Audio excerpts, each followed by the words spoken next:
Scorpio, Sun, Moon, Rising. Let's see what's the energy sa inyo in the next 2 weeks from the time na mapanood nyo ang reading na to dahil ito ay isang timeless reading.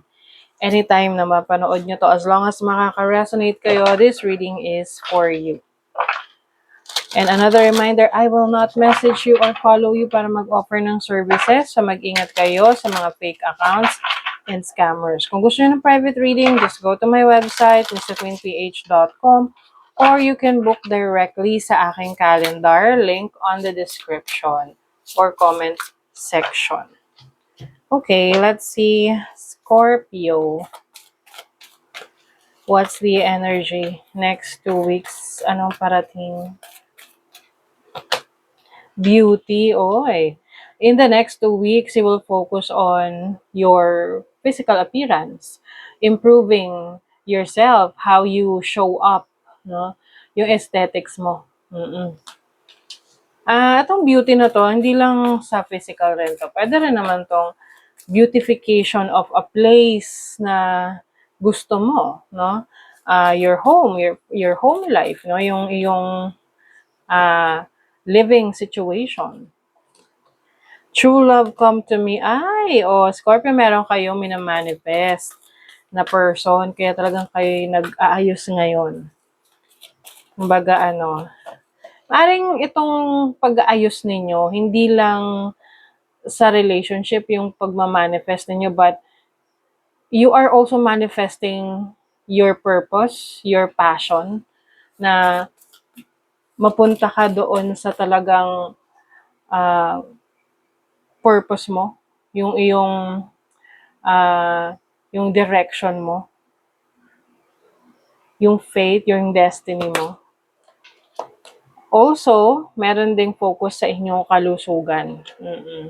And I think part na rin sa pag-improve ng inyong sarili is yung mga gagawin yung mga healthy habits. Oo. Kasi ang healthy habits, hindi lang naman yan for the physical, no? It's from within. Yes. Beautification of what's within you. Diba? Okay, let's see. Your overall energy is the Ace of Wands. As an overall energy, may mga bago kang susubukan na asikasuhin.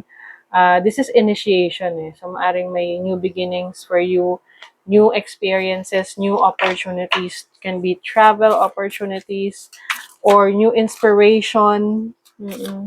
Inspired ka ngayon. If you are into arts, you are into creatives, mas magiging creative ka in the next 2 weeks. Now, your challenge is the Sun. Ito ang inyong confidence. Lakas ng loob. The Sun is kahit naman challenge siya. Kumbaga, ang challenge siya rito is yung iyong lakas, yung iyong strength, yung iyong vitality. So this makes sense, okay? Scorpio, pay attention to your health in the next 2 weeks. Kung meron kailangang i-address, kung meron kailangang ayusin, bigyan ng attention. Bigyan nyo ng attention, okay? Kasi baka, alam mo na, meron kayong mga hindi napapansin or yung iba napapansin nyo pero hindi nyo pinagsasawalang bahala nyo. Anything related sa inyong kalusugan, sa inyong well-being. Now, your opportunity is the Eight of Wands. So, opportunity to do a lot of things. Ngayon, in the next 2 weeks, you will see na magiging busy ka. Marami kang kailangang gawin. Pwedeng, yung tipong parang gusto mo pagsabay-sabayan all at the same time, simultaneously, merong, anong tawag doon? Multitasking. Yes. So may opportunity ka na maraming magawa. You will be very productive in the next 2 weeks.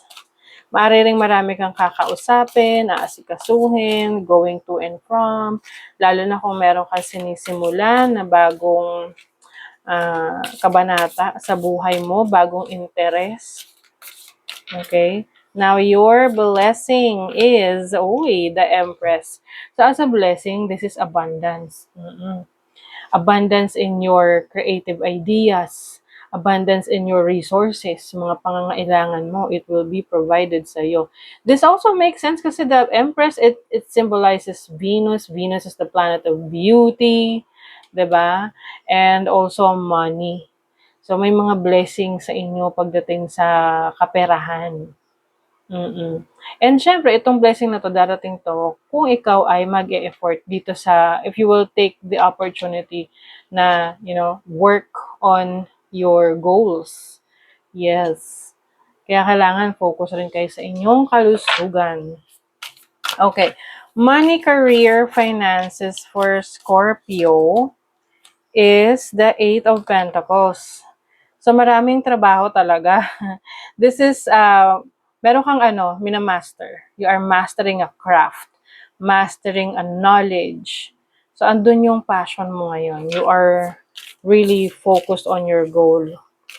May mga projects, no, na ginagawa ka, whether this is about business, career, kung ikaw ay self-employed. So, maraming kabisihan in the next 2 weeks. Now, your love life is the Nine of Swords. Okay.